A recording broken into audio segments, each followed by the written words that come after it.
Y estamos de regreso, amigos televidentes.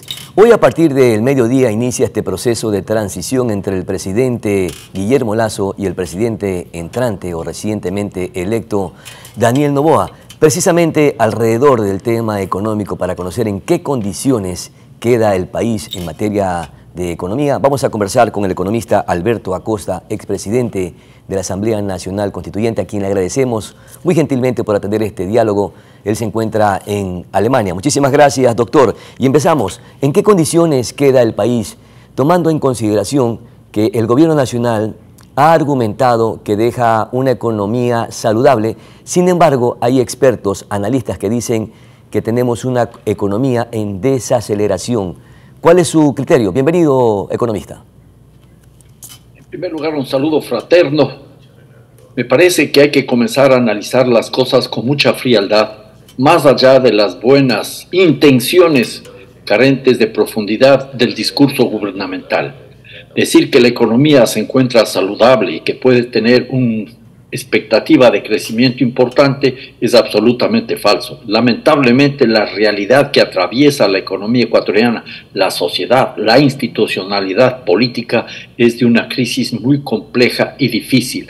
Hay temas nacionales, por supuesto algunos estructurales, pero muchos agudizados por la falta de sensibilidad y de visión del gobierno del presidente Guillermo Lasso. En este entorno nacional tan difícil y complejo, las condiciones internacionales son cada vez peores. Las guerras que se multiplican van a generar cada vez más complicaciones, además de los problemas ambientales que están ya golpeando al planeta entero. En ese contexto, vamos puntualizando algunas cuestiones que me parecen claves. La economía ecuatoriana ha tenido un desempeño muy pobre en los años del gobierno del presidente Guillermo Lasso. Es quizás la única economía de toda América del Sur, quizás de toda América Latina, que no ha llegado todavía al nivel de la prepandemia. Todavía estamos en una etapa preliminar de recuperación de la economía ecuatoriana. Y eso viene acompañado con una situación de pobreza que va creciendo. Ya conocemos las últimas cifras del INEC que nos decían que casi 5 millones de compatriotas viven con menos de $3 al día y casi 2 millones de personas en nuestro país sobreviven con $1.70 al día, lo cual ya nos dice cuál es la gravedad de la situación para la mayoría del pueblo ecuatoriano. Luego vemos cómo la economía nacional se ha ido achicando. ¿Qué es lo que ha hecho el gobierno del presidente Guillermo Lasso? Movido por las imposiciones del Fondo Monetario Internacional y por una visión dogmática de cómo tiene que manejarse la economía. Tratar de reducir el tamaño del Estado, ¿para qué? Para disminuir simultáneamente el déficit fiscal. Y el déficit fiscal se ha disminuido, pero a un costo muy alto. Menor inversión social en educación, en salud, en vivienda popular, menor inversión en seguridad, porque a eso hay que anotar, no solo que hay menos inversión, sino una enorme incapacidad del gobierno para siquiera cumplir con los presupuestos en general y en particular dramático los presupuestos de seguridad.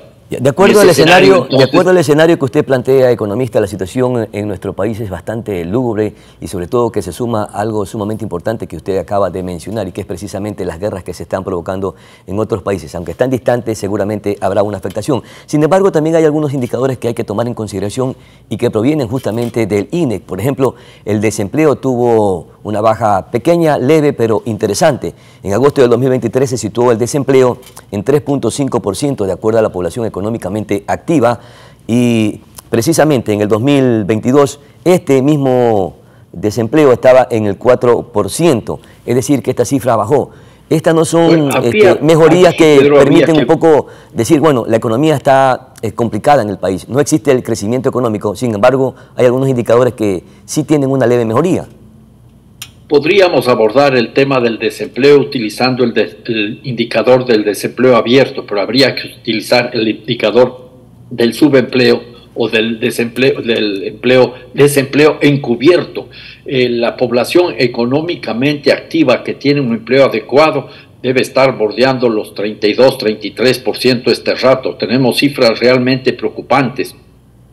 Menos de uno de cada 4 ecuatorianos tiene un empleo digno, y esta es una cuestión que hay que tener en cuenta. Nosotros venimos arrastrando, no recientemente, sino desde tiempo atrás, una situación de desempleo oculto la economía informal que se conoce, que no ha podido ser resuelta por ningún gobierno desde hace muchas décadas atrás. Este es un tema preocupante. Entonces, desde mi perspectiva, los indicadores de la economía no son satisfactorios.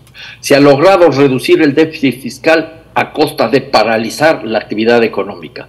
En el año 2013 se llegó al mayor nivel de inversión del sector público en economía con cerca del 6% del Producto Interno Bruto. Desde el año 2013 en adelante la economía se estancó, ya no creció, comenzó a declinar poco a poco y desde el año 2017 la declinación fue mayor y durante la pandemia y en el gobierno de Guillermo Lasso la economía ha seguido cayendo. Tal es así que este problema se agudiza por la falta de inversión pública.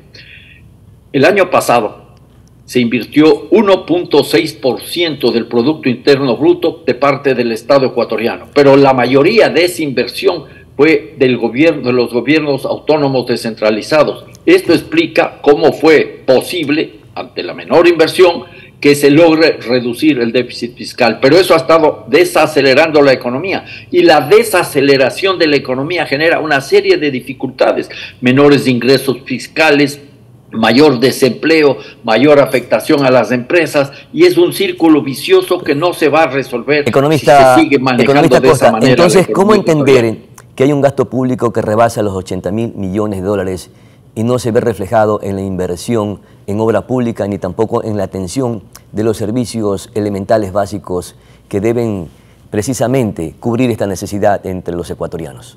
Mire, de ninguna manera el gasto público supera los 80.000 millones de dólares, mucho menor. Y el grueso del gasto público, esa cifra está completamente ¿sobredimensionada? Sobredimensionada, falta de información. La inversión, el presupuesto general del Estado de este año es de un poquito más de 30.000 millones de dólares. O sea, que el grueso de esa inversión, el grueso de ese presupuesto está destinado no a actividades productivas ni a inversiones sociales, es un hecho. El grueso de ese presupuesto se destina casi en un 30% al servicio de la deuda externa o más. Y este es uno de los temas que tendrá que abordar el presidente Noboa. La economía ecuatoriana, aparentemente, según la lectura del gobierno, estaría bien, pero en la práctica está muy mal. Si continúa el presidente Noboa con el mismo manejo económico del presidente Guillermo Lasso, los problemas de todo orden, no solo económicos, sociales y también políticos, van a estar presentes en los próximos 18 meses. ¿Y cuál es el giro, cuál es la receta que debe incorporar, implementar el nuevo presidente? Mire usted que hoy justamente inician esta transición de cambio de mando. Yo no sugeriría un modelo, una receta, pero sí sugeriría una reflexión. Primero, el nuevo gobernante con su equipo económico debería hacer una lectura detallada de la realidad de la economía ecuatoriana y no comer el cuento del gobierno del presidente Guillermo Lasso, que dice que la economía está bien, la casa está en orden, como repitió varias veces. No, la economía anda en una situación dramática, se cae a pedazos. Y entonces, frente a esto, habría que plantearse varias reflexiones, teniendo en cuenta que estamos en lo que se conoce en economía como el ciclo político de la economía, una época en la cual las decisiones de política económica están mediatizadas por los intereses electorales.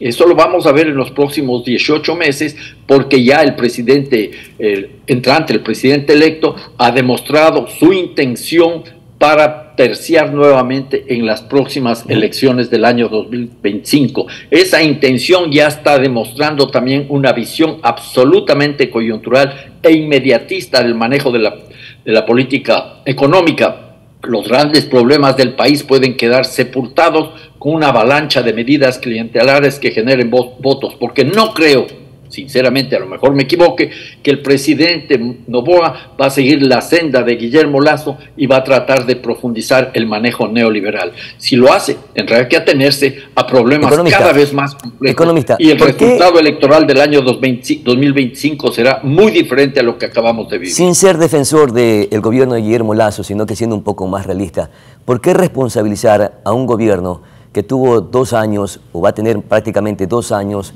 en su mandato, con un año de pandemia y con condiciones adversas, frente a otros gobiernos que también han mantenido políticas y que así lamentablemente se han manejado las políticas en nuestro país, políticas económicas, con 2 ideologías extremas. La una neoliberal, que se la considera al actual gobierno, y la otra populista, que son los últimos gobiernos que han estado frente precisamente al mandato. Y estas 2 políticas, ninguna de las 2 han resuelto, o estas 2 ideologías, ninguna de las 2 han resuelto la situación económica de nuestro país, y más bien no ha habido ningún crecimiento económico como sostienen los expertos, los analistas económicos. Bueno, en primer lugar, yo creo que deberíamos cuestionar esa visión de creer que hubo una política neoliberal y una política populista. No, el gobierno de Rafael Correa terminó en una clara aproximación a las lógicas neoliberales. Dio paso al Tratado de Libre Comercio con la Unión Europea, impulsó privatizaciones, algunas se le quedaron en el tintero, tomó algunas medidas que afectaron a los derechos de los trabajadores, amplió la frontera minera e intentó seguir profundizando el manejo petrolero. A la postre hubo una suerte de neoliberalismo. La diferencia era que en el gobierno del presidente el presidente Rafael Correa, se fortaleció al Estado para que a través del Estado, en alianza con los grandes grupos económicos, las grandes empresas petroleras, las grandes empresas mineras, la gran banca, se pueda profundizar la lógica de acumulación propia del sistema capitalista. Y tomaron dinero de las reservas nacionales e internacionales para incorporarlas en estos procesos populistas. Perdón, no entendí. Y tomaron recursos de las reservas nacionales e internacionales para incorporarlas en por estos ejemplo, populistas. ese fue un manejo que no era adecuado, pero yo sí estoy partidario y les recomendaría al presidente electo que tome una parte de las reservas monetarias internacionales que están para ir para situaciones de crisis, para reactivar la economía, que lo haga con inteligencia, con madurez, con responsabilidad, y eso podría mejorar las condiciones de la economía ecuatoriana, porque el gobierno tiene algunos puntos complicados este rato. Tiene que tratar de recuperar la economía y la respuesta será, con más neoliberalismo no lo va a hacer porque le van a complicar incluso las cosas en el ámbito político.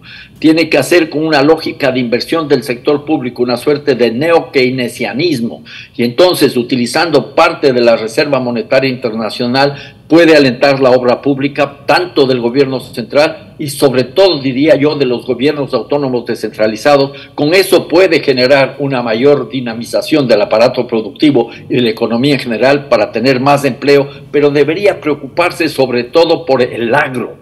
El agro está totalmente abandonado en el país, es una de las grandes deudas que tienen todos los gobiernos desde hace muchas décadas, y en el agro es donde más cantidad de puestos de trabajo se generan. Entonces ahí habría que trabajar.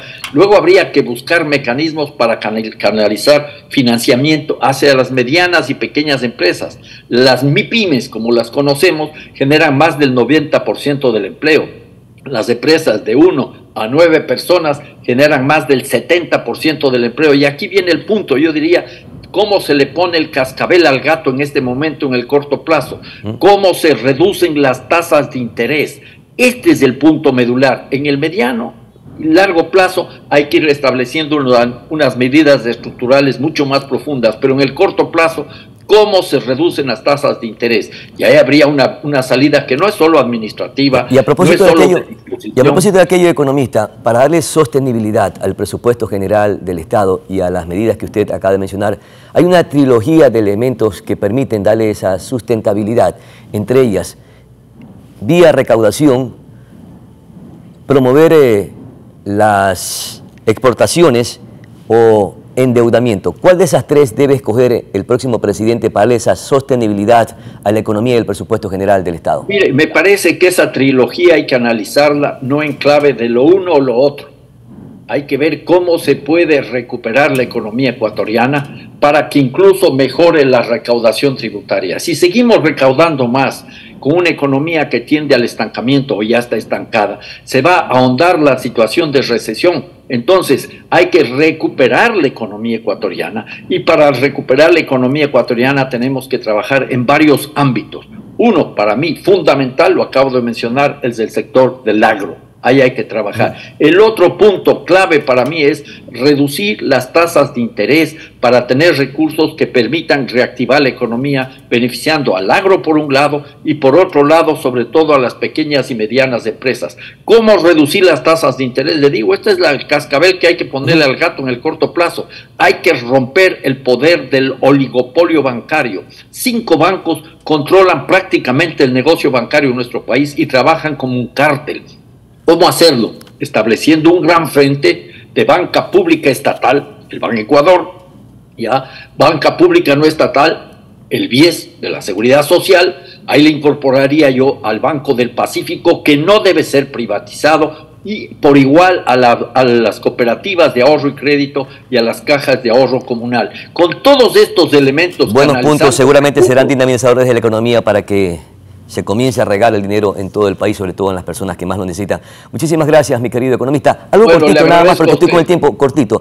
¿Es buen indicio que inicien inmediatamente la transición entre el presidente entrante y el presidente saliente? Es un buen inicio y ojalá le dé toda la información, incluyendo los temas de las imposiciones del Fondo Monetario Internacional, el tema de la deuda externa, y que no se olvide el presidente entrante, que tiene una enorme responsabilidad frente a la sociedad, la pobreza y la miseria, y que tiene que atender también el mandato del pueblo ecuatoriano de suspender la explotación petrolera en el Yasuní y escuchar la voz de la mayoría de gente en los sectores donde hay minería que no quieren abrir la puerta a la minería. Hay que comenzar a construir otra economía fundamentada en la justicia social y en la justicia ecológica. Ojalá logremos ese punto de equilibrio. Muchísimas gracias, economista Alberto Acosta, y que siga disfrutando de su estadía en Alemania. Vamos a nuestra pausa publicitaria. Ya retornamos.